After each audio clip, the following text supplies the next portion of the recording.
Hello. இன்னைக்கு காலையில் லேட்டாக தாங்க எந்திரிச்சேன். ஏன்னா லஞ்சுக்கு வந்து தம்பி கேன்டீன் போகிறேன்னு சொல்லிட்டான். ஸோ ஸ்நாக்ஸ் மட்டும்தான். பாசிப்பயிறு வந்து முளை கட்டி வச்சுருந்தேன். அதை கொஞ்ச நேரம் ஆவியில் வேக வச்சு கூடவே வந்து பச்சை வெங்காயம், தக்காளி, கேரட்டு, ஸ்வீட் கார்ன், சால்ட், அப்புறம் கொஞ்சமாக சாட் மசாலா போட்டு கலக்கி கொடுத்தா அவனுக்கு ரொம்பவே பிடிக்குங்க.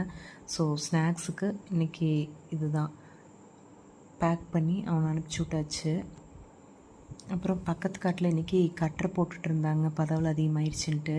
பூளை பூச்செடி இந்த 2 நாள் முன்னாடி பார்க்கும்போது நிறைய இருந்தது. ஆனால் எல்லாத்தையுமே கட்டரை போட்டாங்க. நானும் கவனிக்காமல் விட்டுட்டேன். கொஞ்சம் பக்கத்துலேயே ஒரே ஒரு செடி மட்டும் தெரிஞ்சது. அப்புறம் பிடுங்கிட்டு வந்து அதை பதியம் போட்டு வச்சு எதுக்கு இருக்கட்டும், பட்டி நோம்பி அன்னைக்கு காப்பு கட்டுறதுக்காக அப்படின்ட்டு பிடுங்கி வச்சனுங்க. நல்லா கருக்கள் கட்டிட்டு மழை நல்லா வெயில் அடிச்சுட்டே இருந்தது. திடீர்னு பார்த்தா காற்றடிச்சிட்டு கருக்கள் கட்டியாச்சு. மச்சான் ஃபோன் பண்ணியாச்சு, அம்மனியும் சாவல் கொலிக்கில் தீவனத்து கொட்டி வச்சுட்டு நான் வர்றதுக்கு லேட் ஆயிரும், மழை பிடிச்சிருச்சுன்னா சிரமம் அப்படின்ட்டு. அப்புறம் சரின்னு அவசரமாக ஓடி போய் எல்லா சாவலுக்கும் தீவனத்து கொட்டி வச்சுட்டு வந்தனுங்க. பார்த்தா தெக்கால் ஒன்று மடக்கால் ஒன்றுமா கட்டி வச்சுருக்குது. பக்கமாக இருந்தால் மடார்னு எல்லாம் கொட்டி வச்சுட்டு வேலையை முடிச்சுட்டு வரக்காயிருக்கு. அதுலேயும் நம்மளுக்கு சலுப்பு தட்டி போயிடுச்சுங்க.